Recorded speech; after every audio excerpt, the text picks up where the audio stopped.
Right, welcome to Toffee TV. Stop swearing, Baz. Singing. You didn't tell me you were putting it live, did you? You know, this is what we do. I don't have to always tell you. It'd be nice if you did. Well, imagine just being nice. That'd be mad. Let's just make us a little bit bigger on the screen so you can all see us better. There we go. Look at that. Right, what's happening? We're live on Patreon. Only Patreon, because it's a Thursday. What are your thoughts? What's going on? We've had some, Gary Ward's already been in touch. He's hardy this off. He's give the side. He's got the side. He knows. Gaz knows. That's how we know the show is out there. Michael O'Keefe said, just spent the last 2 weeks in San Francisco and Miami and kept watching your videos. Keep up the good work, lads. Thank you, Michael. What did you think of San Francisco? I think it's an absolutely fantastic city and it reminds me a lot of Liverpool. I'm hoping to go back next year because I loved it so much. And Mark Zobel says, the draw for the next round of the Carabao Cup shows just how winnable the trophy is. Just survive against the lower league sides and then let the other Premier League teams be their own demise. That competition would be my priority at the time being. Thoughts, Baz? Thoughts? Yeah, well, it should be a priority because we haven't won a trophy. We've never won this. It should definitely be a priority. And when you looked at the draw last night, obviously one of Liverpool or Arsenal are going out. Obviously Everton or Watford, some other Premier League team going out. I think there was another couple of Premier League all-ties, wasn't there, as well? Do you know what? Want to know a fact about the draw last night? Or about the first time ever in this tournament of this trophy that there's no teams from the Championship at this stage. Berserk, isn't it? And all the lower league teams got each other as well. Or some of them got each other. That's mad. So there's definitely going to be, if we get through this round, it's definitely going to be a couple of teams that you could play. So it could open up, the draw could open up for Everton, but obviously I suppose the good thing about the Watford game is there'll be no chance of taking it lightly. Yeah. If we'd have had Crawley at home, which is who I wanted, or we'd have got Colchester away, you'd be going, we'll win there, we can play Or Burton Albion, and get caught. That's it, Burton Albion. Although their best player wouldn't be allowed to play. Obviously Nathan Broadhead scored again last night, but you wouldn't be allowed. You wouldn't be allowed. Everton might have gone there and been a bit off the pace, whereas Watford at home, the Snake Derby, is Everton are going to have to be ready to go with it, aren't they? Are they still going to think he's after what's happened with their managers? Are they going to be that arsed? Well, yeah. They can't wait. Okay. They couldn't wait to go on about Gracia, and he's gone. Yeah. Greatest manager in the world ever. Probably still now. Listen, they took money for Silva and everything, even though they sacked him. Yeah. So I think it's really interesting. I think it does open it up quite a lot, and I think there's definitely the opportunity there now. I know there's a lot of big clubs in it, but get through this round, but then we'd be in the quarterfinals, and suddenly you're thinking, well, I'm thinking this caramel cake. Well, I've got it yet, man. I know, so you need to talk while I'm... David Collins says, I don't have a good feeling about this game. Well, it's Man City, of course, you don't have a good feeling about it. I think the middle of the team is too easy to break down. We got lucky against Wednesday because they can't finish. I think we need to Sidibe with Richarlison like we need Lucas and Bernard with Iwobi, Delph at play, Sigurdsson. That setup will give him time to open the pitch. And then the Echo reporting today that Andre Gomez might be out probably till after the international break by the sounds of it. Although Everton are saying that it's day by day. So yeah, it's difficult because it's clear that the manager is, and I think I did open up the final word on Monday talking about this. The manager doesn't have the preferred midfield. We've seen what Greg wrote on the Athletic, saying that the manager would want a 4-3-3, and he spoke about what his preferred midfield was and his preferred front three. We've had David Maddox in today, right? Can I just say, absolute fantastic hour with Baz and David Maddox from the Mirror talking about Everton and what he thinks are the issues off the pitch. And a lot of people have this fella down as being a red. He's definitely not a red, honestly. Just have a listen to what he says. He's definitely not a red. And do you know what? Even if he was a red, right? Even if he was a red, sometimes it's good to get a perspective from the outside. And honestly, God, it's a fantastic hour. I'll get it out later. It's a brilliant, brilliant hour of football chat and just Baz and David getting all their frustrations out. And David, as a journalist that has no affinity to Everton other than it's been on his beat for 20 odd years. 30 years. Yeah, is honestly, it's brilliant. What I found that interesting about it was his perspective as a journalist, Yeah. because we obviously have got our perspective as Evertonians. We've got our perspective as being on this side of it, so a little bit, let's be honest, we're independent media, aren't we? So we see different things. He even says in the video, we're media the same as he is or whatever. But we've got obviously the frustration of being an Evertonian wrapped in with that, whereas he's just a journalist. Yeah. And hearing his take on it, I think, it's good because he's removed from Everton, so we can look at it and go, they need to do this and they need to do this. And I've seen a few people on our Twitter and on my Twitter going, he's a cop-out and he's bitter and it's like, he's not a cop-out for a start, but maybe sometimes we don't want to hear the truth. And maybe that's why we do. And I've done it, I've seen something and gone, not bad, that's not right, or that's or whatever. But when you've stepped back, sometimes you go, you know what? Maybe there is a little element of truth in that. And I've said to him, a couple of his things I've read in the past and I've thought they were a little bit whatever, but maybe that was just because I wasn't prepared to accept that kind of thing. But I found he was really interesting, and it's good to speak to someone who gets to see more than we do on that other side of it. And he was quite open and forthright about Marco Silva and about Everton Football Club and about how they do things. Honestly, it's a really, really good interview. He's so open and honest about... And you know what I took from it, some more frustration. I think one of the things he said was, it's the frustration of going to other clubs and seeing how they're moving on in this global era, and how Everton are just not going anywhere. And even when they address a problem by maybe removing the problem, they don't take it on. They just go, well, we've sorted that. And that, honestly, it's a really, really good interview. I think a lot of people will be will think it's excellent, and maybe look at David in a different light.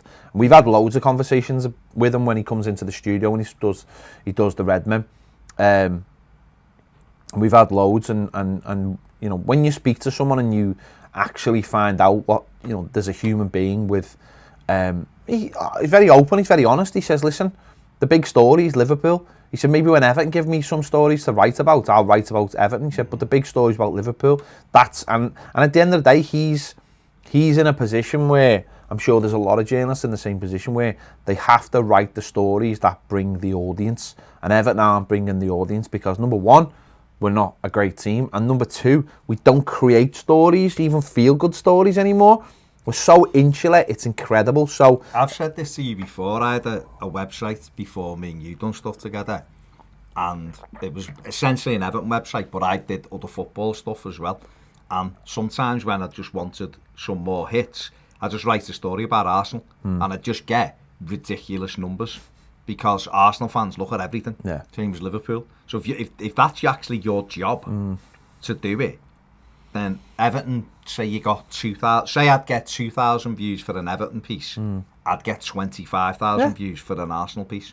So if that's what you're relying on, you're going to write more about the team that brings you 25,000 views in. And he said that to us today, didn't he? He said he's trying to push Everton stories, and the editors are like, yeah, but no one really reads them because and then not great. Then he goes to the club looking for a story, and Everton are like, got nothing to give you.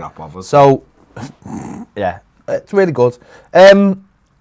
Michael O'Keefe says, San Francisco, one of the best places I've been to. Fell in love with the place. It is an incredible place. I really loved it. Kane says, got to make it a sellout. I think he's talking about the Watford game. Hopefully, whole of GT8 will be singing section 2. Hope everyone gets involved. Make Goodison a beer pit. You're absolutely right, Kane, because this is a really important match. You get through this game, and then suddenly a switch flips then from being the early rounds of the Carabao Cup to, oh my God, we're in the quarterfinals of the Carabao Cup, and if you get, it doesn't matter who you, and you know what? It doesn't actually matter who you play, because look at Liverpool's team last night, look at Arsenal's team, look at Man City's teams.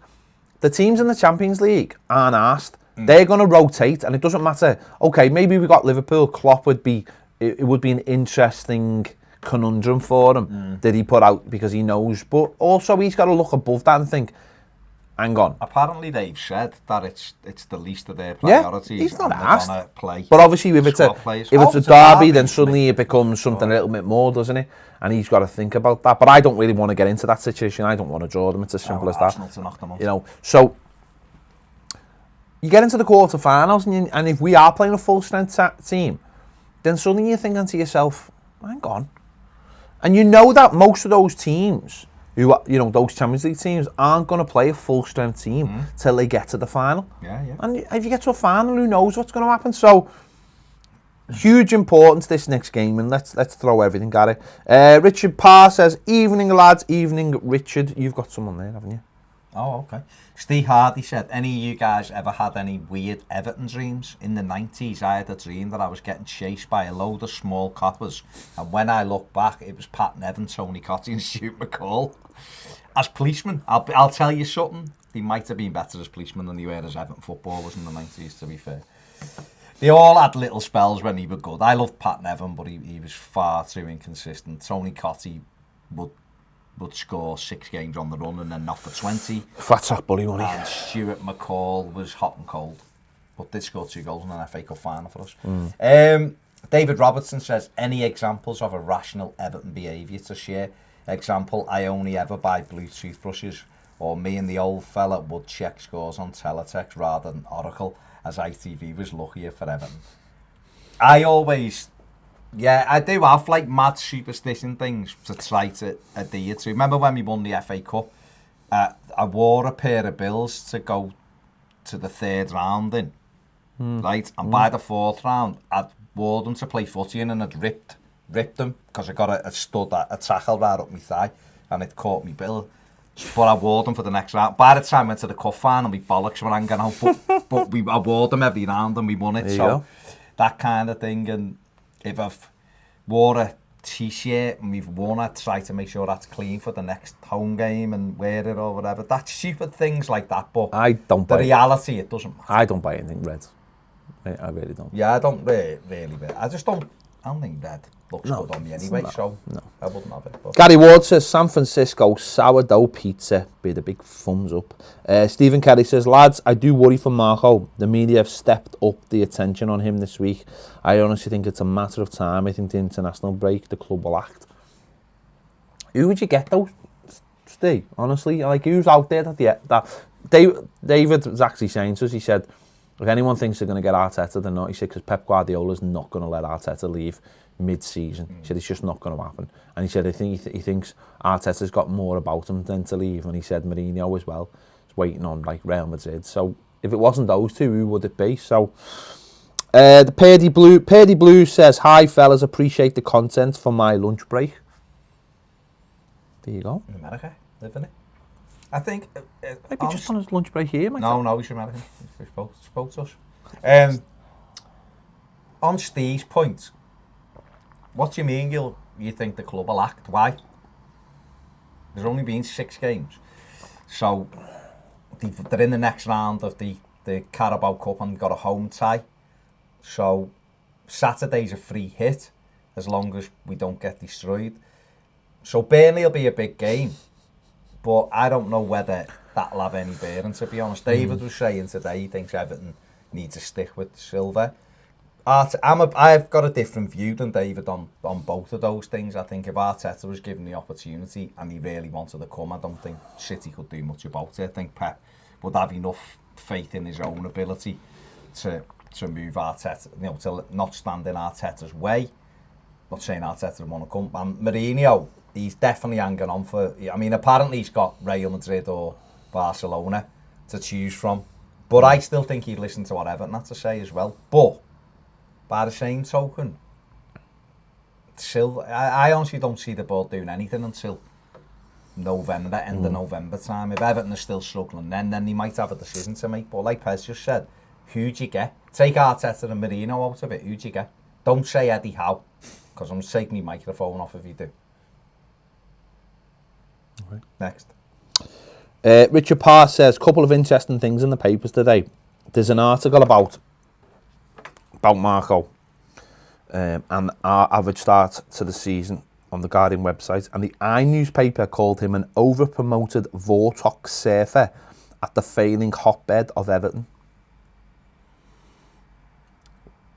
There you go. Now they sound like quotes. Maybe they've come from maybe their podcast or something. I believe Tony Evans was trying to stick the knife in and started actually questioning the stadium and stuff like that. So it's saying what though? That's the thing, isn't it? It's dead easy. He just said that he'd heard rumblings about the stadium.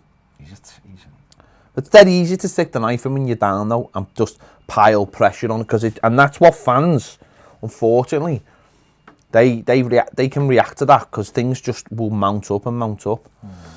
Kane says, really do need to get Goodison bouncing though. Even if we get to the semi-final and get a Man City atmospheres can win games. We beat them at Goodison a few years back in the semi, and it was bouncing that night too. Not getting ahead of myself, but I just hope the atmosphere isn't flat versus Watford, because that just plays into Watford's hands, in my opinion. You're absolutely right. Like, there's an opportunity there. You know, you can't just sit back and go, well, I expect you to win this game. It happened last year when we played Southampton. You know, he makes a couple of changes and it's like, oh, I just expect us to turn up and win this game. Watford will be a difficult game because they'll throw everything at it. You know, it has to be won on the night. It goes to penalties. The manager will have had a bit more time. Some of the new players have had a little bit more time. And do you think he will come and have a go with it? The bottom of the league. Well, it's a month. Right. It's a month, isn't it? Yeah, but it's 2 league games, isn't it, or 3 league games? No, I know. They're still bottom of the league. By the time that comes. But even if he revolves their squad, they still have players who'll have a go. Oh, of course, yeah. It's up to us to turn up. That's what I'm saying. That's what I'm saying. If it's a flat atmosphere, then they'll be thinking, well, it's a flat atmosphere, we'll just play and see what happens. Where if it's bouncing and you get under the skin of a couple of their players, then suddenly it's a completely different thing, isn't it? We have to listen to cup tie at Goodison under the lights, and our fans have to forget about, oh, it's just the Carabao Cup, and go out and make it like an FA Cup 5th round tie or whatever, and get that atmosphere going. And I know that the originals were tweeting yesterday, I hope it's a home tie because we've got some exciting news. So I wonder if the club are going to give them GT4 for the home tie or something. That would be good. And I think that would make a big difference as well, certainly to a game like that, because we need to do something new. Yeah, Michael O'Keefe says, would you take Wenger? And do you think he'd come? He's asking the question. Do I think he'd come? He's asking the question. I don't know. There's the answer to that. I don't know, Michael. Would I take him? I think he's been a brilliant manager, but I look at us as trying to get above Arsenal, and they deemed he wasn't good enough for them. So why is he good enough for Everton? He's 68, isn't he, or something? Is it? Do we want someone with no energy like that? I don't know. I don't think it's what we need, but I don't know. You might think differently. No, I think he's finished with football now. And I've heard this talk. There are little rumours of him coming back to a position at Arsenal, actually. But I think unless it was an international manager's job, I just think he's finished. Personally, I think the more he's out the game, the more he'll relax and chill. I think he's doing a lot of. I think he's doing like French telly and stuff like that, Champions League and all that. So, yeah, swerve. But that's it, isn't it? There's not many around who you'd go, that's an upgrade. So, Richard Parr says the quote was from an article by Kevin Garside related to the fact that Marco has the same odds of getting sacked 10-1 as Pochettino does. So basically, what he was saying was he shouldn't have the same odds. His odds should be a lot lower to be sacked than Pochettino. I think that's what he's probably saying, isn't he? And probably saying these are the reasons why. Maybe. Steve Hardy says, following on from his dream, he was running away from them, Nevin, Cotty Stop eating and cheese. McCall. Why are you after me? I pay your wages. And then he screamed at Cotty, I've got your name on the back of my shirt, can't you let me off? Stay. The fact that you still remember this dream is very, very worrying. Like for him. That's what I'm saying. That's worrying. That's like going to see a psychiatrist. Worrying that. It's definitely it's perturbed him enough that he's still relaying it. I'm seriously worried for you. I'm not worried for Stay. I just think you need to. I've got a feeling one day you're going to pick up the phone and you're going to hear a series of numbers, and that's going to send you on some kind of. I wouldn't be worried if I'd be worried if I was Cotty. Manchurian candidate. That's what I'm saying. Or McCall. It's like being imprinted on your mind. One day you're going to knock at Tony Cotty's house, and you're not going to know how you got there. With no shoes on. You'll have no shoes on, and you'll have the top on that you had, like be dead small on you, and you'll be like, you'll knock, and as soon as you knock and he answers the door, you'll snap out of it, and you'll never know why. Guys, he'll turn up with a KFC. I'm telling you, man. Saying he knows Cotty, and he knows you. Just saying. Could happen, Steve. Could happen. Big rumours today about Wenger putting himself into a position for the main job at Man United. Some very gushing quotes from him about them. That's from Richard Parr. See, that's a job I think that would suit Wenger. I think it's interesting, definitely. I think that would suit Wenger, but because it is that kind of club. But I mean, they need as much energy as Everton need. I don't think he'd make much difference there. I think he'd be better at international club. I think like coats would go up. No, the selling of big coats would go up. Big coats, you know. I think United fans would hate that though, because they laughed at Arsenal for so many years under him, and then getting him. They did. Arsenal fan TV would have a laugh at it. They would live. Robbie would get another kitchen and a villa in Spain off that. DT's forehead would probably grow even bigger. I mean, it's a ridiculous size head. It's bigger than Wenger's coat. You couldn't hide this. I was going to say, I don't think you would hide DT's head in that coat. Because it is, I mean, he struggles with a cap. He does, to be fair. His head's so big. It's weird. It's ridiculously big. And I'd love to have one of these, like, not celebrity, that's the wrong word, isn't it? The YouTube fights with him, boxing fights. Because I just think there's so much forehead to hit. But could that, like, sucker me in? Because I'll hit his head and it'll be dead hard. And I'll break my hand or something and actually... No, because his head, you'll hit his head. And it won't move because it's so hard, and it'll shock you almost. Do you think it's almost like he's got a normal sized head? It's just that his forehead takes more. Like, has he got small? Forehead's not that big actually. It's just his features are smaller. No, I think his forehead's massive. Okay. Just wanted to confirm that. Just be careful. Wanted to confirm that. On in boxing, because that forehead could knock the glare alone off lights. I think. Gary Ward says it seems like it's easier to get the team up for bigger clubs than the bottom of the bigger games than the bottom of the table sides. Loads of people have that issue though. I think that's more to do with actually tactics as well, breaking them down. Simon Rouse has said evening up. We're also looking for, we just on the footy show, we're looking for a new name for the European Conference League, this new third tournament that's going to start in a couple of years. So if you've got any good names for that, let us know. Funny ones or just real serious ones. Steve Hardy says, I've probably told someone that dream every year of my life since I had it. I'm probably more likely to do a Michael Douglas in falling down one day. I think someone's got hold of you. If you're in a traffic jam, I have fear for you. I think someone's brainwashed you. Just get out your car and that's it. They're waiting for the perfect moment. If you go into the shop and start taking drinks and drinking them without paying for them and stuff. Good film, though. It is a good film. Good film. Ends up at the end of the Santa Monica Pier, where I once watched a silent disco, and it was freaky as hell. Have you ever watched the silent disco? I've seen it. Oh, it's bizarre. You can't hear nothing, you see people doing mad shapes. You see people all mad shapes. And these people were doing mad shapes, end of the Santa Monica Pier, on a Saturday night. It was freaking me out. Maybe they were all having dreams about Tony Cotty and Stuart McCall and Pat Nevin. I don't know, but...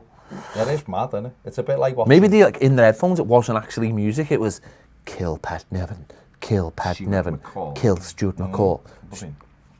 Maybe. I mean, I go to Gullish and watch your team imitate a football team, quite a lot. So. Yeah.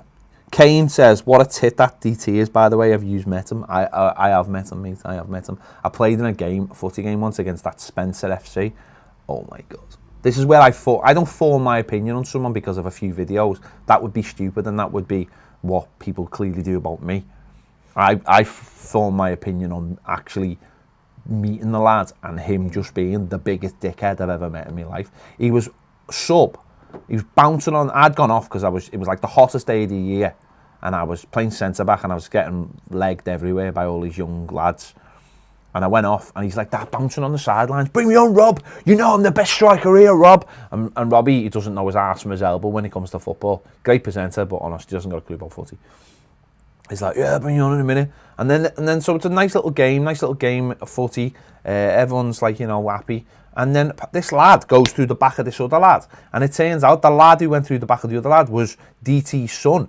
So DT then runs on the pitch and trying to have a big fight with everyone. So what had been a dead nice calm day of like people just having a game of footy and it all being sound, and ended up being La Mass Brawl because DT and his idiot son decides they wanted to kick off. What a tit. What a forehead. Oh my God. Yeah, it's got it. Prize winning forehead. I'm telling you. It is. Here you go. Stand it up fast stick though, he's not missed. Oh, well, he claimed he was some boss striker. He run on and on us. Yeah. Was he rubbish? Oh, he was rubbish, mate. Yeah. Typical rubbish. Covered in tattoos. Garbage. No, he's just a blade when you see him. He just looks like a blade. Acts like a blade. He's a blade. Although Troops is alright. Troops is okay. He's fan blood. He's been here. He's been here. Yeah, he was alright. He sounds, yeah. He was alright. Again. He's alright. He's alright. Robbie's sound. Yeah. The Fingy's a bit odd. Who? The one who thinks he's a footballer. Walks with the cans. Oh, he's a tit. Tie. Oh, he's a tit. Tie's weird. Oh, he's a tit. Yeah. He definitely does have an issue or two. He's odd. Yeah, he's got an issue or two. He is odd, but there you go. There you go. It's like Goldbridge, isn't it? Yeah. Met Mark a couple of times and he's alright. Nice lad. He's a nice lad. Persona. Yeah. He's actually a brilliant actor. That's what I'd say about Mark Goldbridge. He's a brilliant actor. Like myself. But there you go. Like myself. Like myself. Anything else? It's a bit flat, isn't it? A bit like Goodison. But, that's the way it is. Need Kane to get the... Come on, Kane. Get it going. Get the party bus going. Yeah, just see more David Maddox stuff there. And people on Twitter, I put a picture on saying he was on, and all we started getting was, he's a red. There's not loads. And it's like, and he's a knobhead, and it's like, oh, come on, lads. Should be better than that. We wouldn't have him on the show for a start if we thought he was a knobhead. It's like someone who I think's alright has tweeted not to us. Yeah. But just tweeted, doesn't matter to me, David Maddox supports, he's rebelling, I've got no time for him. And that's fine, right? But I think you should just see what he's got to say. If you don't agree with it, that's fine, isn't it? It really is fine, but at least listen to what he's got to say, and then you can say, you know what, listen to the interview, don't agree with him, that's fine as well. But, just dismiss people. Yeah, don't do that. Because you'll watch it, and honest to God, you'll see all these nails, and he'll hit them all on the head for you. A lot of what he says is absolutely accurate, spot on. So, make your own mind up anyway. But I enjoyed it, I thought it was really good, and I like speaking to people who's worked in football for 30 years, covered Everton for 30 years, Everton and Liverpool and Man United and stuff in the Northwest, so he knows his stuff. Don't stay around for 30 years if you're not good at what you do. And he's got a lot of experience. And I like talking to people who've got loads of experience doing it, see different sides than what we do, get different viewpoints. And this is what this channel is for. This channel is for trying to bring you lots of different aspects of Everton. That's what we aim to do. That's what we hope to do. You can't just have the same perspective all the time. We want to bring the variety. We want to give you the opportunity to watch other stuff that you don't see. Where are you going to see a national journalist spend an hour talking about Everton? Exactly. Where? Because you won't. Where? You won't see it anywhere because people don't do it. We're interviewing someone tomorrow. Fingers crossed about the stadium. We're interviewing... we've got Paddy Boylan in from the Athletic on Monday to do the final word, so that'll be interesting, getting Paddy's perspective on stuff. We're trying to bring you lots of variety, more so here for our patrons, obviously, but, that's what we're about. Kane says, hope Everton do a documentary before we leave Goodison. I'd even start it now and let it drag on till the day we leave. Little fly on the wall one. No, I agree, Kane. If they haven't, no, I don't want to. I'd love to do it. If you haven't, why you never see the people doing it, do we? I'd love to do it though. be interesting, wouldn't it? They should have already started. They should have already started documenting everything. I seen someone from Everton media last night, and they looked at me and just they knew exactly who it was and blanked me. Just saying. Where? At Moorfields when I got the train to town. Did he? Yeah. The Cockney one. Yeah, just saying. Yeah, completely blanked me. I'd love. He won't be around much longer. Kane, I agreed. I love most of the documentaries, not all of them, but most of them. The proper, when you proper get into, I loved I loved the Dortmund one. It was just sad that it wasn't longer than 4 episodes. It was, but although some of them were like an hour and a half, it's brilliant, proper brilliant. I'd actually watch that again. Yeah, I will do. I'll watch it. Because I think you missed stuff. I want to watch it again. Because every bit of it was like so interesting. Yeah, I really enjoyed that. And I really enjoyed the history lessons as well. Fantastic club. Club that's come back from the dead. Probably got more. Really. It's probably got. I know. People see Dortmund as like a little bit like Liverpool because they sing a song and because of Klopp. But I think it's more like us. It is more like. It's more like us. It's more steeped in with the people, and we haven't. Bayern Munich are more like Liverpool, I think, when I look at it. Yeah. Aren't they? They're more the commercial entity. I think Everton are more. If I was gonna say if Liverpool are like a German team, it'd be the one out of Escape to Victory. I don't know what I'm saying. If you looked at it with like commercially, Bayern Munich is Liverpool and Dortmund is Everton, and there's no reason why we can't be like a Dortmund. But we'd have to get the right people, and at the moment we haven't got the right people, and that includes. We're talking about people at the top. We're talking about people. Why haven't we got the best commercial people? You look at that Dortmund documentary. They go after some of the top. They get people in who they need, and they take it on. And they also have like a lot of ex-football people in there who so that automatically generate respect. Interesting how many you were talking about Barcelona before, trying to get Puyol in, and they've already got people at the club who work for the club. Everton don't think like that. They have the ambassadors, but why aren't we thinking like differently? We've got Man City apparently trying to buy Anderlecht now.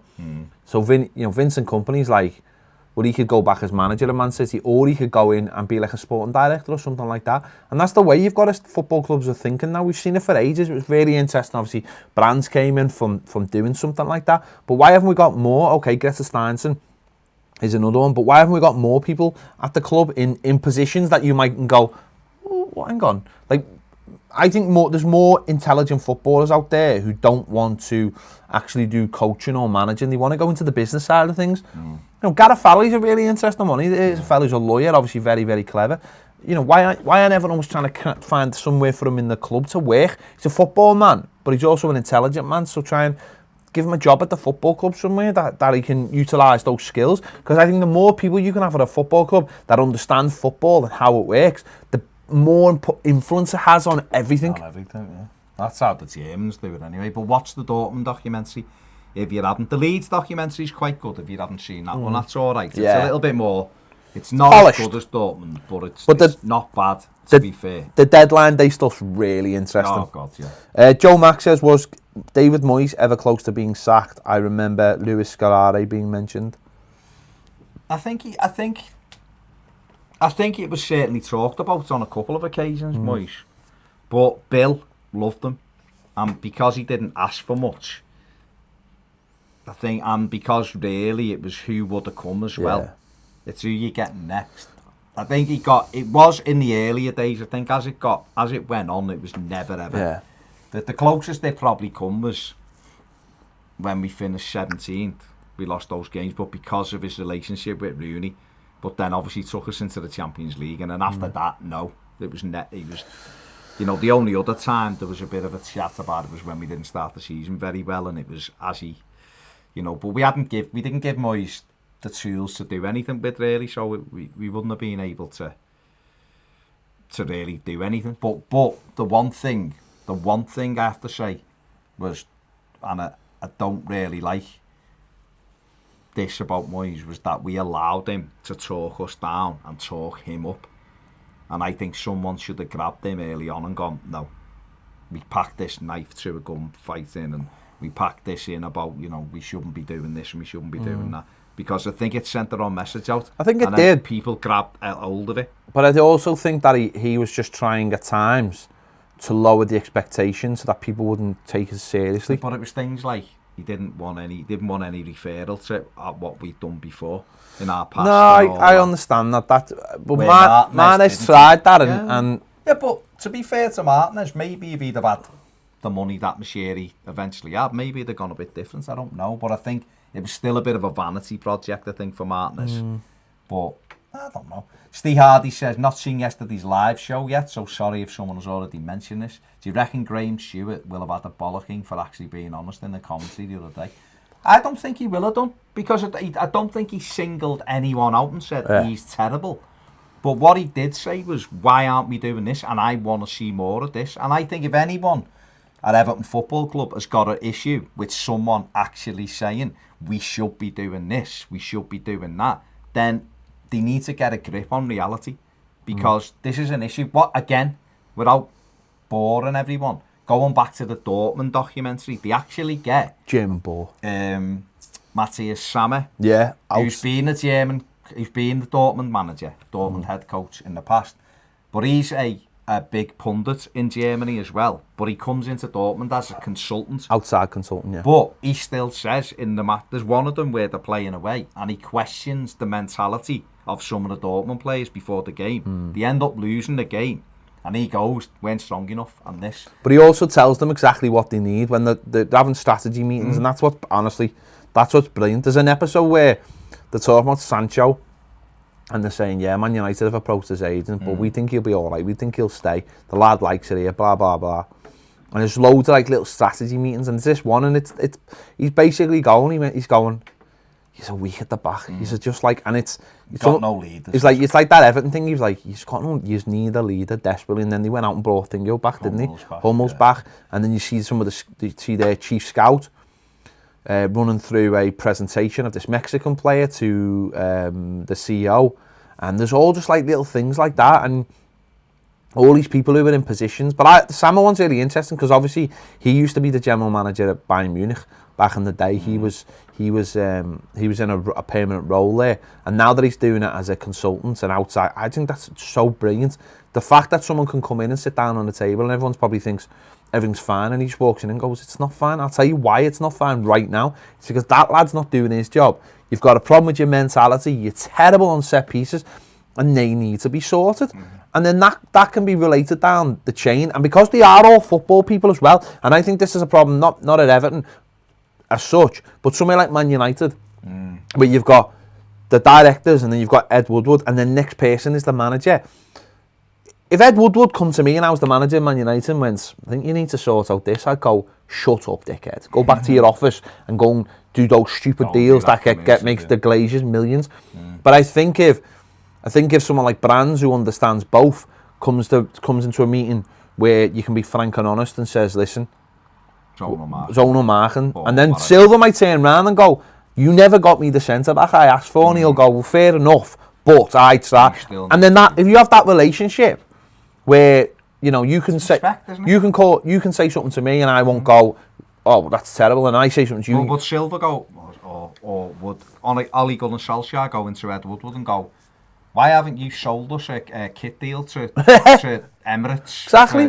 Why is our official drink sponsor? Why isn't it? Listen, I think he should go to Coke and get that. He wouldn't, would he? Because he doesn't know that. Whereas Sammer is basically, and obviously as we said, Sammer's not working for the. And I don't know if he's like who he does work for, if he does this to other clubs. But he did seem to have a bit of an affinity with these. No, he's Dortmund's been there. He played for them. He's been their head coach. But what was interesting was after that, when he criticised them, and he was as a pundit on the German telly, they asked Rocker, who's like the overall general manager, and he was like, people asked, did he go too far? And he said, well, that was his opinion. Yeah. We spoke to him about it. I've got no problem with it. And the players do need to, if he's questioning, you need to react. This is the because problem. They're acting like adults. But this goes back to that question. Acting like this goes back to that question. It's something I've been saying for a long time, is that if you have an opinion about, it's like, again, and it falls into what Silva said this week. People instantly seeing those quotes from Silva saying the player's gone missing, and people are going, it's the beginning of the end. Beginning of the end, he's lost the dressing room. It's like, no, he's the manager. If he walks into that dressing room and go, you're hiding, they either say, yes, boss, or that's the end of them, isn't it? we can't have the players running the ship, which has been going on for too long. I said last year, I spoke to someone who worked at Everton, and he said to me, this lot are going to get another manager to sack. You know, and he's in a good position to know as well. And it was like, it can't always be on the manager. The manager is asking for players, he mightn't always get them, then he's asking the players to do something. The players and the manager have got to be big enough to stand up and take criticism, no matter where it comes from. So if I walked over to the manager and I got an interview with him and I just said to him, and I wasn't disrespectful to him, I didn't say anything horrible to him, but if I put a microphone in his face and went, and this is weird, and I'll explain in a minute. If I said to him in a press conference, what's going on, blah, blah, and he was like, if he give me a straight answer back, which he should, then that's fine. But too many of them are defensive now. Yet, when the cameras are not on them and they go and speak to the press off camera, they seem to have a lot more freedom to relax and they say as it is. Honest, yeah. And that's what something David was telling us before. It's like managers, they clam up, or players clam up, or football clubs won't let them say it in. And this is weird. No, this is weird. No, when you hear something or you get told something and people go, they're not official quotes. What are you saying? And you're like, no, honestly, mate, this. And you're like, no, I've not seen a quote. It's because it's like when you sign someone and 24 hours before because a journalist has put it out. Well, the journalist has got a phone call from the club saying, we're buying this player, be prepared, get your story ready, blah, blah, blah. They're all told, but because there's no official quotes. Briefed. Yeah, they're all, they're briefed. And well, that's why we don't do it. Yeah, but going back to what I was saying, football, in general, has got to be more honest. And there are some people out there who are quite honest, who are quite refreshing, and but then there's others that I just don't get. I don't get this idea that if I worked for Everton Football Club, I couldn't, at 5:05, go on like a live stream and go, that was disgusting. See that there? Or if I was doing commentary, I couldn't go, we are playing terrible here tonight. This is shocking. Fans deserve more than this. I think that's scandalous that they can't do that. And I understand why. But then if you relate that back to the fans who you're talking to, the fans will be like, why do you employ so many people who are just lapdogs? So I think it's not just an Everton thing, it's a football thing. It's all PR, it's all image. They're all cheap precious. Yeah. It's not a huge amount of money. They're precious with stuff, and it's not. Listen, I understand it if it's personal. Never get personal. If you come on and get personal, then that's not nice. I mean, you have it in every walk of life, and no one likes it. But if you're constructive, and I think Graham Stewart was very constructive in his criticism the other night, no issue with it. Why do you think Sky have just give Roy Keane a contract? They just give him a contract to be a full-time pundit now, because they understand that he's so honest and so cutting that that's what football fans want to hear. They're sick of pundits who go round the houses, who are afraid to say something to their mate about someone who's their mate, or ultimately could end up face-to-face with them in an interview down the road somewhere. Roy Keane's not asked. Done everything, won everything, and he's prepared to say how it is. And that's why Sky have given him a job now, and that's what fans want. Simon Rouse says, gotta say, the first goal by Dominic Calvert-Lewin was quality. Question is, do you think the system we played suits him more, or was it him playing against a team that's more his level? Thoughts? I think we give him better opportunities, is the reality. Yet, probably in the Premier League, people might have been tighter to him, but not necessarily. The pass by Sidibe didn't allow the defender to get tight to him because no one was expecting it. The second one was a great little move, and Iwobi's put it in the right, and he was in the right area, Dom. This is my criticism of him, and has been my criticism of him, is that he doesn't put himself in the right areas to get tap-ins.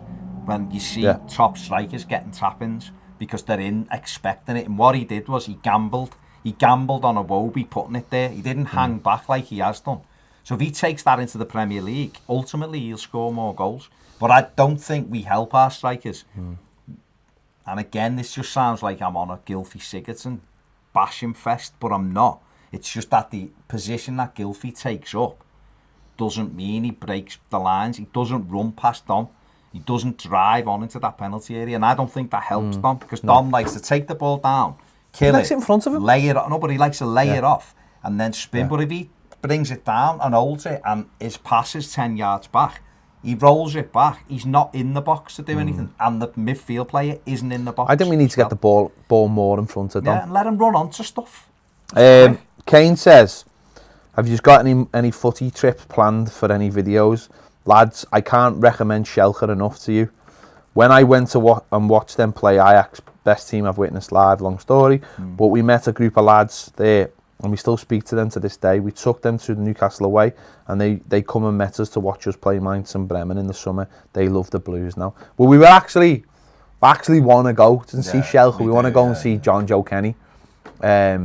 That's what we will do that. Well, that's what we hope to do. Christmas it's just finding the time if Everton are playing. So I don't want to be out any cups to do it.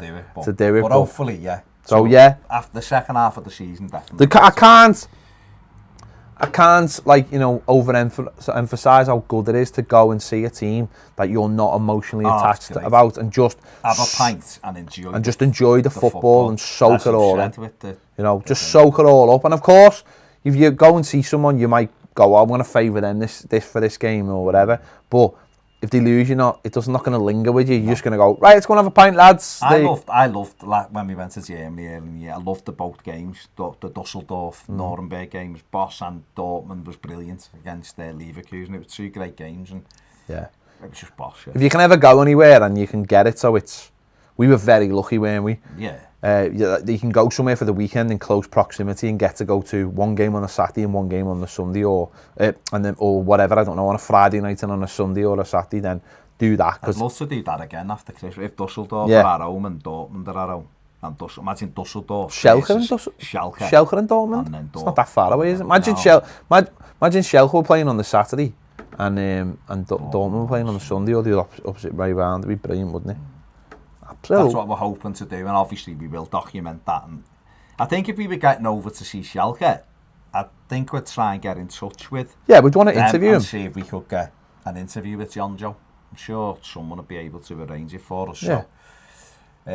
So that'd be really interesting to see how he's getting on over there, and how he's doing. Steve Hardy, have you seen a Derby County story? Captain Keogh out for the season with a serious knee injury after a car crash. Yes, have seen it. I'm guessing. So 2 Derby players have been arrested for drink driving, which is, how can 2 of them be arrested? Well, they mightn't have said who was driving.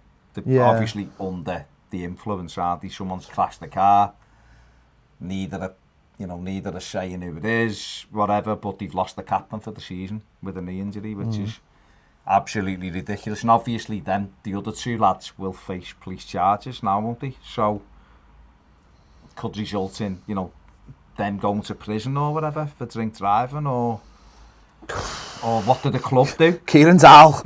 You're getting a game. Well, I mean, what do you do awful. with that? That's terrible. Even for the club, though, it's put the club in such a terrible position, hasn't it? Well, Selvey, a man will come in that drink driving does not come into his vocabulary. Yeah, it's a terrible story, and obviously there'll be more to it. Is Wayne Rooney even allowed to drive? Yeah, he is, isn't he? Yeah. 12 months. Oh my God. But yeah, there you go. I don't know. Maybe the betting company can sort them out with a lawyer or something. It's bad though for the club. No, it's terrible for the club. It's nonsense for the club. And it's terrible. T-Logic says, thoughts on Barcelona getting a €300 fine for tapping up Greece. Watch the footy We've just done this on the footy show. Just watch the footy show. But yeah, it is mad. Nonsense, but watch the footy show. Simon Rowe says, I hope we use the team like this week and see if we can work better.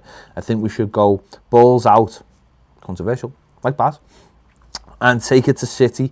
I fear we will see Morgan and Delph again. I don't think he's going to play Tom Davis, so I think we are going to see those 2 players again, because it looks like, well, the talk Gomez isn't going to be back, or might not be back till October, middle of October. And I don't think we've really got anyone else, have we? So I mean, that does sound worse than what it is. It's literally 2 games. He's going to miss the next 2 games, possibly. But hopefully he won't. Hopefully some miraculous recovery. It's hard with the ribs though, isn't it? That's a really... It's and it's because it's a contact sport as well. You get knocked into the, challenges and stuff. You've got to be 100%. Joe Mack says Rooney will have a good time with the Derby lads. Maybe you can give them all a lift. Even on Patreon, Baz will not go controversial. No, It is what it is, is. isn't it? It is what it is. Hopefully he's learned. Dickheads, that's what they all They are. are dickheads. Just dickheads. And you know what?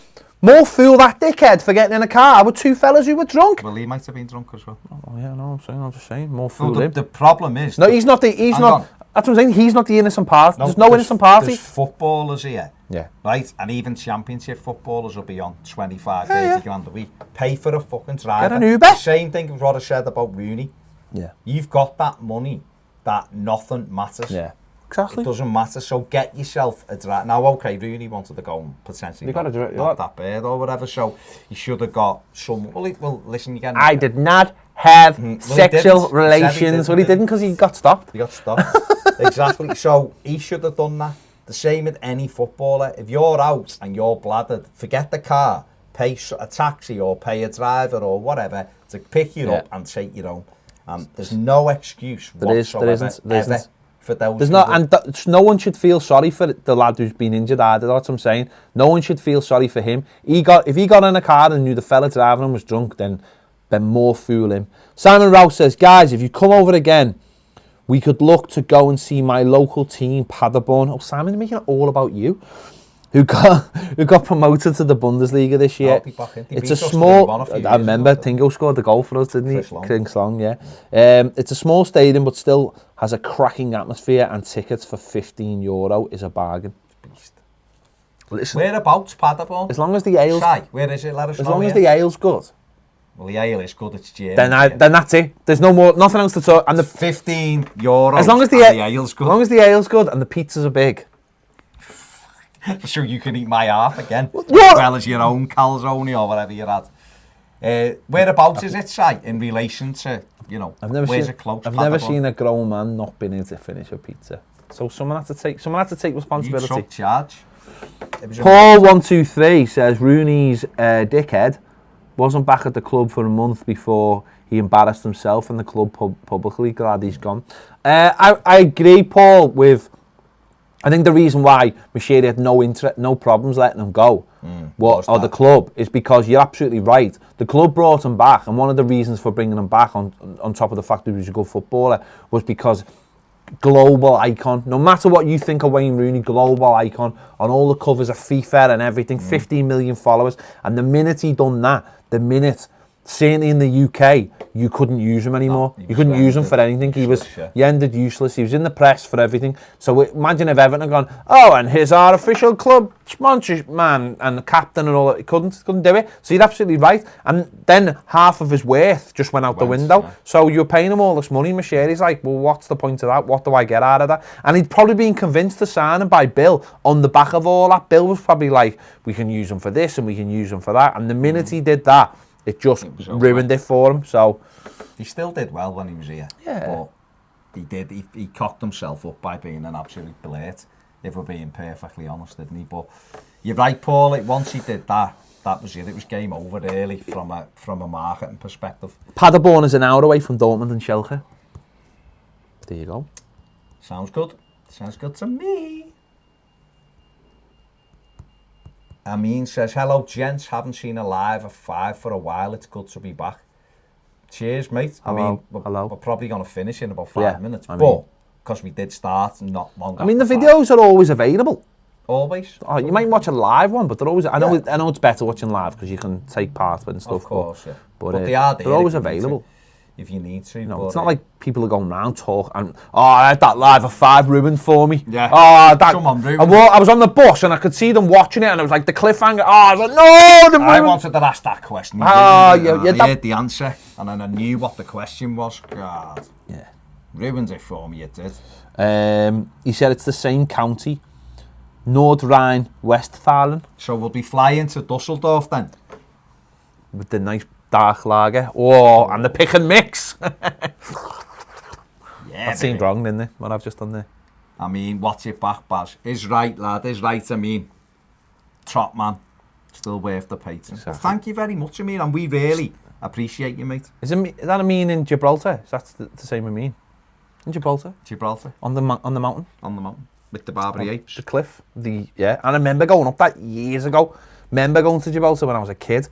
being on the being on Gibraltar Rock and the monkeys are all just knocking about. Barbary apes, but yeah. Yeah, I mean, same thing, isn't it? Well, our monkeys are the same as an ape. I mean, we're all the same. We are, yeah. We're all the same. Some of us are less, or some of us are more, but We're all. all about chromosomes, isn't it? Yeah. You know what I mean? Fair, We're only like one thing away from being like a dandelion, essentially. One? Well, maybe two. I think it's probably more than one. Well, you know. I'm no scientist.